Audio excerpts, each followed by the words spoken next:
Bob Pardon has studied cults for 15 years. He runs a self-help group for victims and believes religion is the perfect tool for a narcissist to control others. We're going to be dealing this time with narcissistic personality disorder. And a number of years ago, Judy and I came across the material of a man by the name of Sam Vaknin. And you've probably never heard of this man before, but we have found that his material has been extremely helpful to us in working with folks who have come out of destructive groups. Well, from our perspective, the profile of a cult leader seems to fit almost like a hand in a glove a narcissistic personality disorder. MPDs are drawn to cult leadership primarily because religion is tailor-made for their fantasies. What better manifestation than to be like God? Of all the cult leaders, it would be hard to find a bigger egomaniac than David Berg. His cult, the Children of God, which he founded in 1968, ended up mirroring his own worst narcissistic characteristics. It soon became a global movement, expanding to over 130 communes. But for many, it was a prison of exploitation, abuse, and mind control. Some examples of David Berg's narcissistic personality disorder. He certainly had grandiose feelings. I mean, he felt that he was called by God as God's end-time prophet. He was predicting the end of the world numerous times. He was certainly obsessed with fantasies of unlimited success and fame. So there are numerous examples of Berg fitting NPD across the board.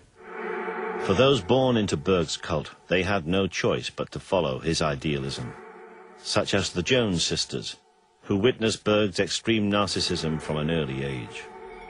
It was not that Berg was replacing God, it was that he was the mouthpiece of God and God spoke through him. So obviously we couldn't understand God, we were just, the stupid children, and he was the one that was going to explain God to us. So what he said was God. David Berg often said that he was the only one with the wisdom. He was the only one who could interpret biblical prophecy. He was the last prophet of the end. Many religious cults result in mass suicide, but sometimes they are havens for something just as sinister. Berg created his own Bible in order to spread the idea of promiscuity. He was involved in all kind of sexual deviancy. He glorified just sex on a level that is beyond understanding practically.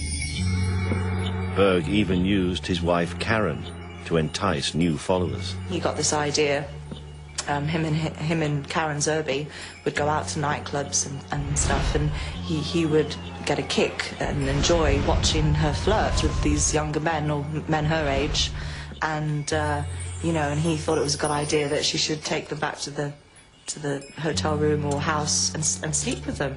He didn't sell it to the membership as prostitution, he sold it as flirty fishing.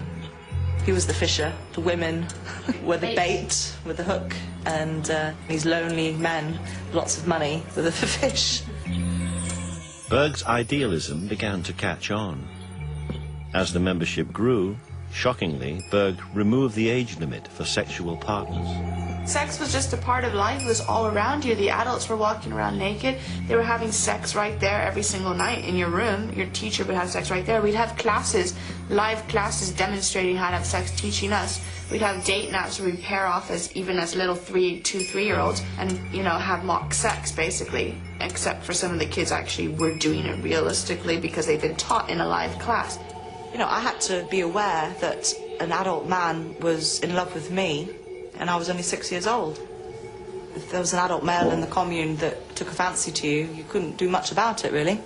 In some cases, even if it wasn't forced, if you weren't raped, it was still abuse because it was an abuse of power. All the adults, there was no one that you could go to complain if anything did happen.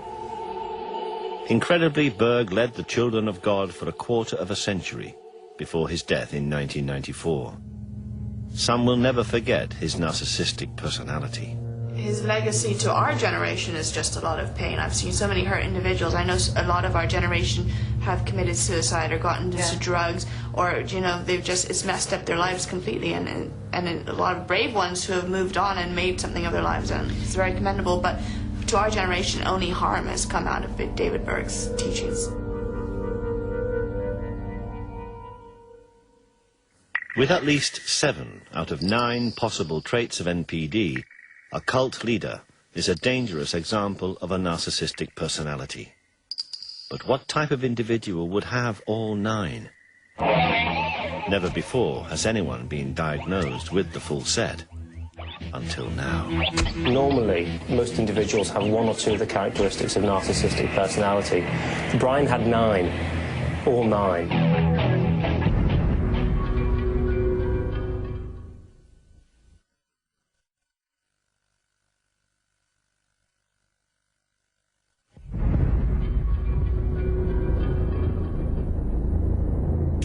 In the search for the ultimate egomaniac, the cult leader displays at least 7 out of 9 possible narcissistic traits. Usually, with hundreds of followers, the cult leader is easy to spot. But would it be as easy to spot someone with all 9 traits before it's too late?